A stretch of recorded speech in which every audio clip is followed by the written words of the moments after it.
So welcome sa aming bagong podcast. Wala pa kayong pangalan ni Hello, Pastor Edmond. Pero brother pastor. So, nisip natin, malayang podcast. malayang Malayang podcast. Kristiyano. Malaya tayo, hindi tayo masyadong stricto. Oo. Pero hindi pa daw final. So pwede pa mag-iba. So, kumusta kayo? Parang tagal na nating hindi nag-release ng video. Oo. Kailan ba yung huli? Medyo matagal-tagal na din.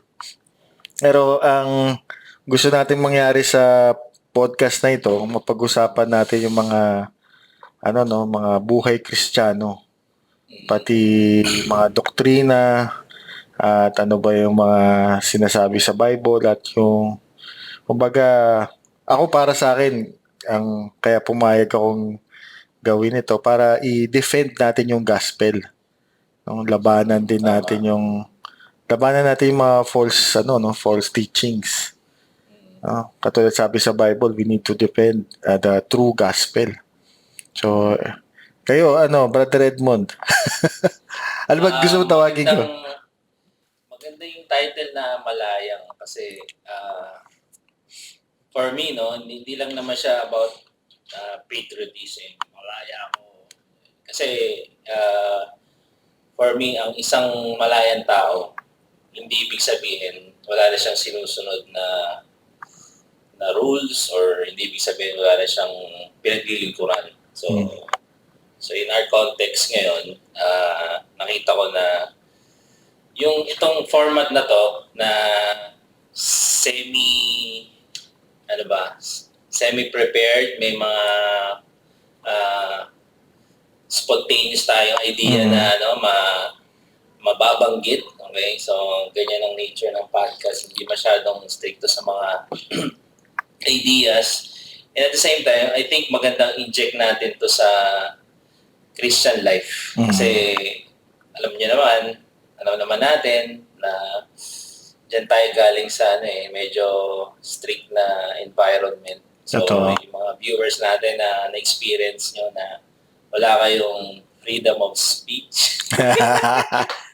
Napipigilan.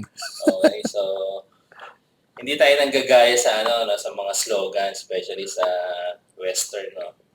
But that idea, yung freedom of speech is actually a biblical perspective. So, apply natin yun. Magandang i-apply yan sa ating konteksto bilang mga Pilipino. Okay, so at bilang mga Kristiyano. Okay, so hindi tayo dito para mga lang tayo, parang katipunan na gusto natin. Nag-revolusyon. Revolution.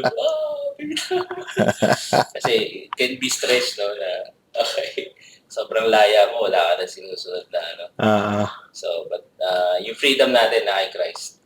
Yung gusto nating express. Okay, so. Tama yan. Magandang topic yan. Yung freedom. So, isa yan sa mga tatalakayin natin kasi gusto natin bigyan ng freedom yung mga nakikinig sa atin din. At para ma-record din natin kung ano yung mga natutunan natin, revelation, mga binigay sa atin ng Panginoon. Isa na din tong recording kasi dati sa kanila scribes sila sila Paul, sila mga apostles, scribes yan. Ngayon, ang way ng pag-record natin sa generation na to, video. Yeah. Diba? So, salamat na meron tayong ganyang klaseng ability na wala yung ibang generation. So, just imagine, sa kanila before, sa time nila Paul, pupunta sila sa synagogue para makapagsalita. Para masabi nila ma-preach nila yung gospel. Kasi sa synagogue, pwede mag-preach kahit sino. Yeah, it's a public public place. Especially si Paul, kasi si Paul dati siyang pariseo, di ba? I mean, meron siyang, alam niya yung kalakaran, alam niya yung Well, semi-public kasi usually mga Jews talaga yung pupunta sa mga tawag nating synagogue noon, no? So, parang yun yung modern day na simbahan. Pero during that time, medyo Mga mas Jews. malaya sila.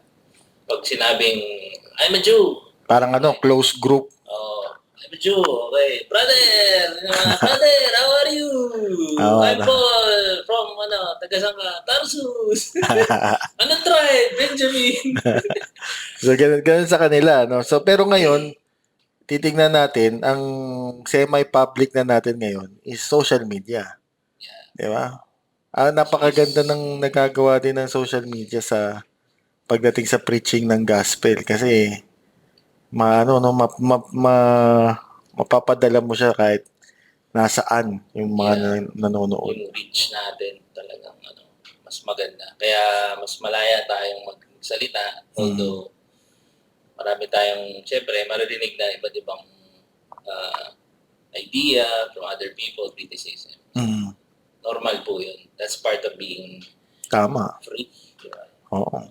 Accept criticism. Be ready kung ano yung So parang kahit ganun, no, katulad ng isang synagogue, parang kahit sino pwede magsalita sa social media.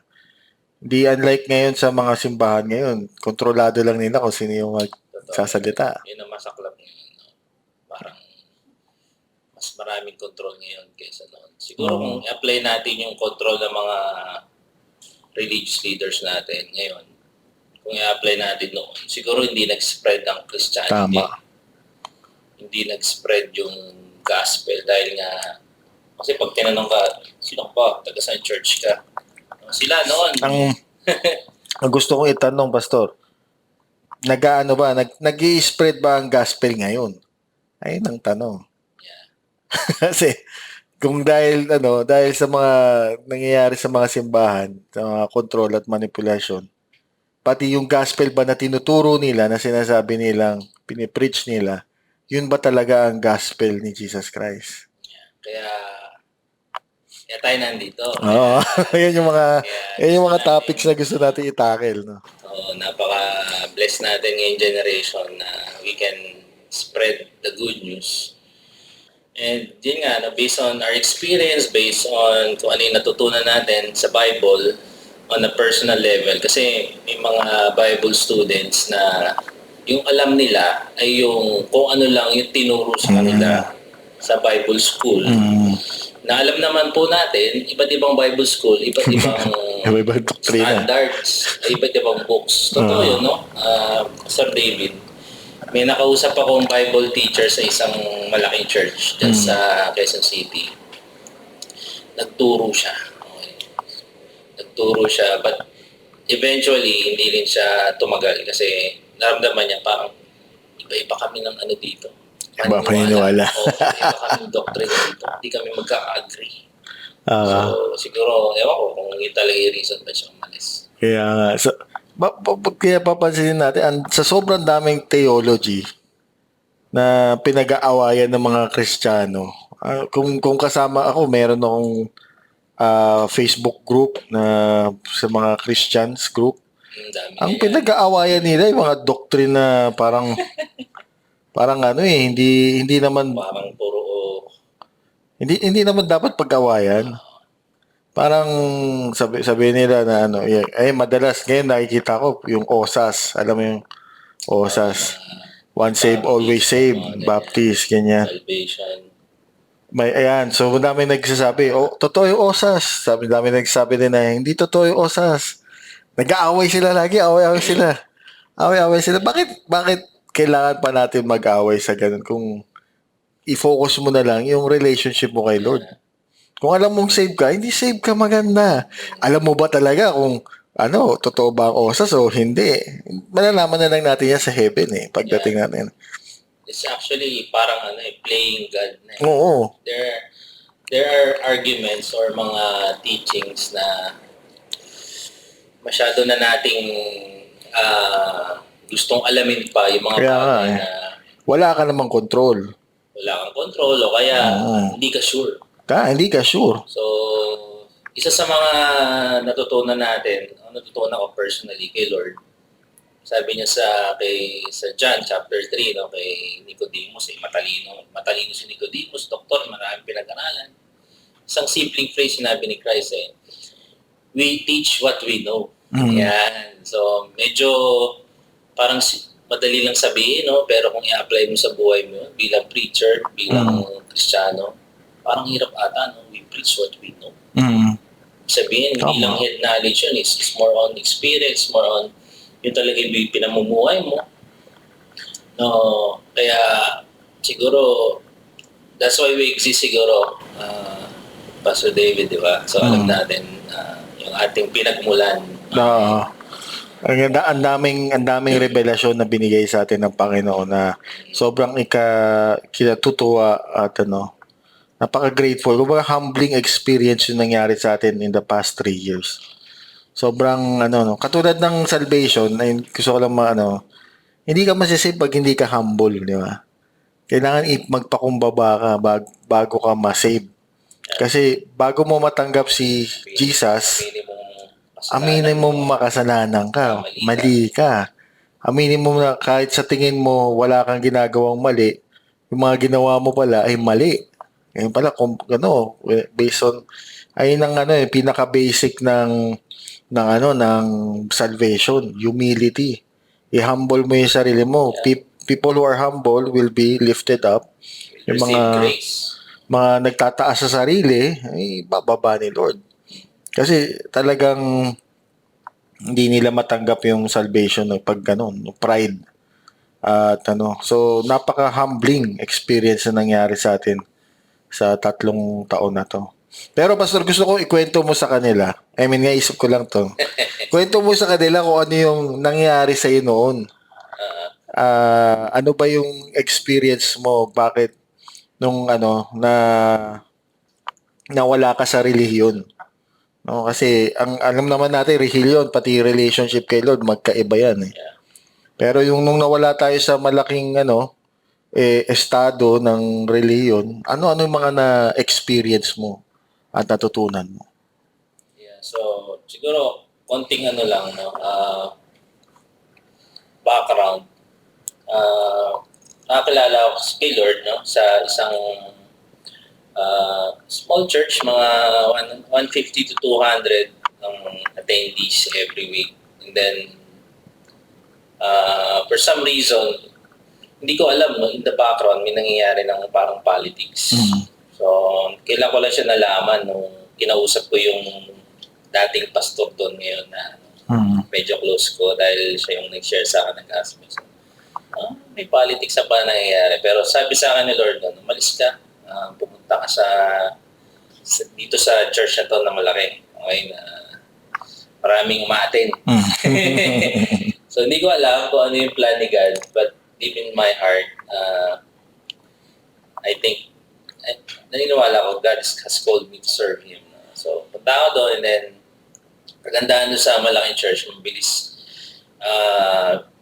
ma-welcoming sila, no? Although hindi ka nila masyadong kilala, just be there, attend, and meron silang Bible school doon, okay, just same area, Manila, and yun, doon tayo na natuto, marami tayong Bible verse na tutunan. Marami namang na I think may mga truths na talagang matutuklasan natin sa mga malalaking churches. Pero syempre sa maliliit ganun din. So actually size doesn't matter. Kung hinahanap mo yung katotohanan. Dahil ang katotohanan ay na kay Kristo. So, kung nasa si Kristo, nandun yung katotohanan. Okay? So, doesn't matter kung malaki man yan o maliit. So, it's not the size, it's really Jesus. So, kung yun yung sinik ko, and then, after, sometime, naging, tayo doon, associate pastor, training pastor. Na-surprise ako kasi may mga practices na parang feeling ko ay against my conscience. So, for example, yung strong drive na isundin yung numbers, no, sa pagtatrabaho instead of i-balance mo yung buhay mo, may time ka sa personal life mo, sa family, and at the same time enjoy mo yung ministry, di ba? Mm. Enjoy tayo, ano tayo, fellowship tayo. Mm. So, wala yun eh. Puro, ano lang, naging pure work. Pure doon na, nakakapagod na, ano. Pure work, pure sweat, okay, in the guise of ministry. Like, In the guise of fulfilling the gospel.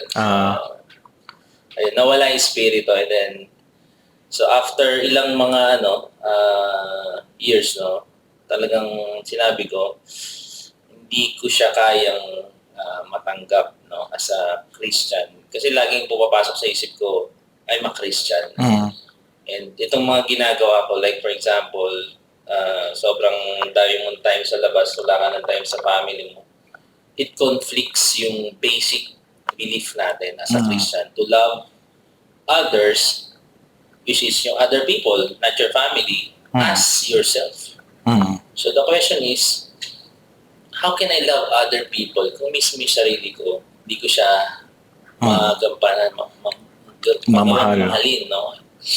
So, naging ano yun, parang naging battle yun hanggang sa na-realize ko, and then I prayed, then I believe God, sinabi sa akin, umalis ka na dyan sa malaking church na yan, mega church, prosperity church, or prosperity gospel preaching church. Okay? So yun yung ating pinanggalingan, pares sa'yo. Okay, so kaya ayun, so hindi pa tayo magkakalala nun, bro. Yeah. Nauna ako actually. Nauna ka. Nauna ako pang mga ilang tapos taon, naging 5 years. Maging magkaklase tayo. tapos umalis ka ulit. Ikaw, Brad, ano bang ang journey mo sa pagiging from a person na nakatira sa somewhere at naging servant of Christ? So, ano naging journey mo? Siyempre, nung una, nasa Christian family, ako lumaki, nung parents ko, Christian. Nauna, pa yung sila mommy at daddy, ano yan eh. Umpisa yan eh, nung umpisang revival pa, noong I believe 70s or 80s, 70s or 80s, mga college pa sila niya. So matagal na silang Kristiyano. Basically, second generation Christian ako, kumbaga. Pero hindi naman talaga ako nabubuhay ng Kristiyano. Until, nagtanong ako kung pupunta ba ako sa heaven o hindi. Yan yung katanungan talaga. Parang, kailangan tanggapin mo yung katotohanan bago ka ma-realize na ma-save ka, kung bago ka ma-save, no, paparealize sa'yo ni God na paparealize sa'yo ni Holy Spirit yung problema, no, yung katotohanan na problema, no, na hindi mo alam kung saan ka pupunta. yan yung question yan eh. So tinanong ko sarili ko, sabi ko, Panginoon, paano, hindi ko tinanong sarili ko. Tinanong ko, paano ko malalaman kung pupunta talaga ako sa heaven o hindi? Yung kasiguraduhan. Kasi ang binabanggit lang naman sa akin ng magulang ko, punta ka sa heaven kasi nagcha-church ka, nagsisimba ka, born again, tinanggap mo na nag-sinner's prayer ka na, ganyan. Tinanggap mo na si Jesus, ganyan. So, pero, ginawa mo yun, pero wala naman nagbago eh. Kung nung nag-pray ka ng sinner's prayer, tapos wala naman nagbago sa sarili mo. Pinag-pray mo lang yun dahil sinabi nung pastor na narinig mo, ganyan. So, napaisip ako ng ganun eh. Tinanong ko nanay ko, paano ko malalaman talaga kung, reality check. Oo. Nag-reality check ako. Mga 18 years old ako noon. Time na yun. Pero nung nag-pray kami nung nanay ko noon, i-lead niya ako sa prayer. Doon na naramdaman ko may pagbabago. As in, pero ang difference nun is ngayon nagsisik ka na talaga. Oo. nung time na yon, parang ano, conscious na ako. Conscious na ako na ay ayoko na magkasala. Parang dati okay lang, parang ano, gawin mo yan, ganyan. Hindi ka pinili. Oo, pero nagkakasala ka pa rin. Pero alam mo na ano, ano may masakit, ano ka lang, ano mo yung guilty ka, magkasala ka, basically, ano, hindi mo mapigilan sarili mo, pero pag ginawa mo, guilty ka pa. Unlike before, kapag gawin mo yung kasalanan, masaya ka pa. Manhid ka. Oo, manhid ka na, wala talagang umano. So, yun yung time na, alam ko, na-realize ko na talagang, ano, nag-iba. May nag-iba. Pero ano pa, no, carnal pa ako noon, carnal pa. Yung mga wala pa. Oo, lahat naman tayo Wala dumadaan pang sa ganyan, ano. di ba? Oo. Kasi, na-save ka, yung spirit mo na born again, nagkaroon ng bagong connection kay God. But, yung soul mo, yung mind mo, Nandun pa din. yung habits mo, Hindi mo pa rin medyo mapigilan. meron pa rin eh. Oo, until after 2 years ata noon. 2 years noon na ano na parang nagkaroon ng event sa buhay ko na I would ano no. I mean after pagtatapos ako sa college yun eh. I have a lot of time. Tapos nag-volunteer ako sa church. Doon na ano, pumasok sa ministry. So kasi dati wala namang ministry. Nagsimba lang ako Sunday pero ministry. Wala. Oo. Pero ang heart ko noon, gusto ko lang mag-serve si Lord. So magandang maganda yung sinabi mong idea na for me, nakita ko na hindi pala lahat na nag-church di ba? Oo, hindi lahat talaga na. Lalo na Kay sa Lord, malalaking simbahan, madali magtago sa malaking simbahan.